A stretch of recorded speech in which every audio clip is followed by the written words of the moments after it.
ఆంధ్రప్రదేశ్లో రాజ్యసభ ఎన్నికల హీటు ముందుగానే మొదలైంది. వచ్చే నెలలో 4 రాజ్యసభ స్థానాలు ఖాళీ కానుండడంతో అధికార కూటమిలో తీవ్ర పోటీ నెలకొంది.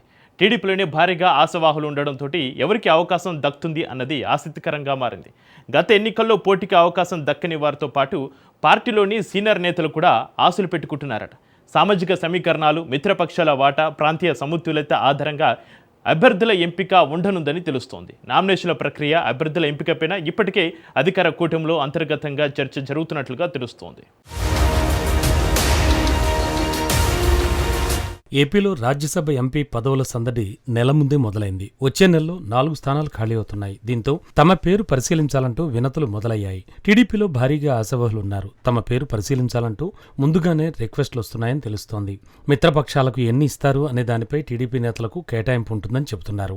టీడీపీ నుంచి రేసులో ఏకంగా 8 మంది పేర్లు ప్రముఖంగా వినబడుతున్నాయి. గత ఎన్నికల్లో టికెట్లు త్యాగం చేసిన సీనియర్లు, మాజీ మంత్రులు భారీగా ఆశలు పెట్టుకున్నారు. అభ్యర్థుల ఎంపికపై టీడీపీ అధినేత చంద్రబాబు నాయుడు, జనసేన, బీజేపీ నాయకులతో కలిసి కసరత్తు చేస్తున్నారని తెలుస్తోంది. ఏపీలో రాజ్యసభ ఎంపీ పదవులు ఎవరికి దక్కుతాయనే ఆసక్తి నెలకొంది. వచ్చే నెలలో వైఎస్ఆర్సీపీ నుంచి రాజ్యసభకు ఎన్నికైన పిల్లి సుభాష్ చంద్రబోస్, ఆళ్ల అయోధ్య రామిరెడ్డి, పరిమళ నత్వాని, సానా సతీష్ల పదవీకాలం ముగుస్తోంది. ప్రస్తుతం ఉన్న ఎమ్మెల్యేల బలాబలాలను బట్టి 4 స్థానాలు కూటమికి దక్కుతాయి. ఈ 4 ఎంపీల్లో 2 టీడీపీ తీసుకుంటుందని, జనసేన, బీజేపీలకు చెరొకటి ఇస్తారని టాక్ వినబడుతోంది. అయితే ఎవరికి ఎన్నెన్ని పదవులు కేటాయించాలి అనే అంశంపై ఇంకా క్లారిటీ రాలేదు.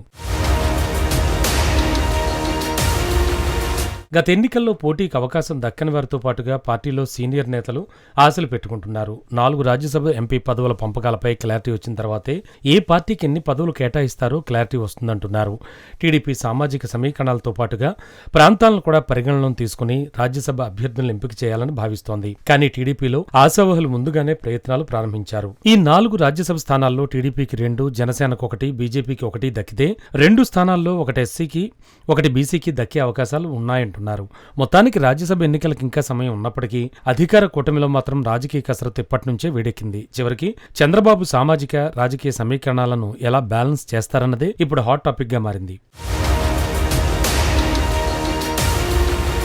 టీడీపీలో ఆశావాహుల విషయానికొస్తే ప్రస్తుత రాజ్యసభ ఎంపీ సానా సతీష్ తనకు మరోసారి అవకాశం ఇవ్వాలని కోరుతున్నారు. వీరితో పాటుగా కంభంపాటి రామ్మోహన్ రావు, గల్లా జయదేవ్, టీడీ జనార్దన్, భాష్యం విద్యాసంస్థల అధినేత భాష్యం రామకృష్ణల పేర్లు తెరపైకొచ్చాయి. టీడీపీ అధిష్టానం ఎస్సీ సామాజిక వర్గం నుంచి అవకాశం ఇవ్వాలి అనుకుంటే వర్ల రామయ్య ఎప్పటి నుంచో తనకు అవకాశం ఇవ్వాలని కోరుతున్నారు. 2019కు ముందు ఆయనకు రాజ్యసభ అవకాశం వచ్చినా చివరి నిమిషంలో ఆగిపోయింది. అయితే వర్ల రామయ్య కుమారుడు కుమార్ రాజా ప్రస్తుతం పామూరు ఎమ్మెల్యేగా ఉన్నారు. అప్పుడు ఒకే కుటుంబంలో 2 పదవులు సాధ్యమేనా అనే ప్రశ్న తెరపైకొచ్చింది. ఒకవేళ టీడీపీ ముస్లింలకు అవకాశం కల్పిస్తే మాజీ శాసనమండలి చైర్మన్, ఏపీ ప్రభుత్వ మైనార్టీ వ్యవహారాల సలహాదారు ఎంఏ షరీఫ్ రేసులో ఉన్నారు. టీడీపీ బీసీ యువత కోటాలో తన పేరు పరిశీలించాలని అసెంబ్లీ స్పీకర్ చింతకాయల అయ్యన్నపాత్రుడు కుమారుడు విజయ్ కూడా అడుగుతున్నారు. కానీ అయ్యన్న స్పీకర్గా ఉండడంతో విజయ్కి అవకాశం వస్తుందా లేదా వేచి చూడాలి. మరోవైపు గుంటూరు నుంచి 2 సార్లు ఎంపీగా గెలిచిన గల్లా జయదేవ్ కూడా తనకు రాజ్యసభ పదవి కావాలని అడుగుతున్నారు. ఒకవేళ జనసేన పార్టీకి రాజ్యసభ పదవి కేటాయిస్తే అది ప్రముఖ వ్యాపారవేత్త లింగమనేని రమేష్కి ఇచ్చే అవకాశం ఉంటుందని చెబుతున్నారు.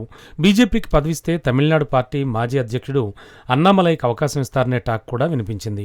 ఏపీ నుంచి బీజేపీకి ఇప్పటికే 2 రాజ్యసభ సభ్యులు ఉన్నారు. కాబట్టి 3వ పదవి ఇస్తారా లేదా అన్నది ఆసక్తికరంగా మారింది. ఒకవేళ బీజేపీకి పదవి ఇవ్వకపోతే టీడీపీకి 3 దక్కుతాయా, జనసేనతో కలిసి చెరో 2 తీసుకుంటారా అన్నది చూడాలి. మొత్తం మీద ఏపీలో రాజ్యసభ ఎంపీ పదవుల సందడి ముందుగానే మొదలైంది.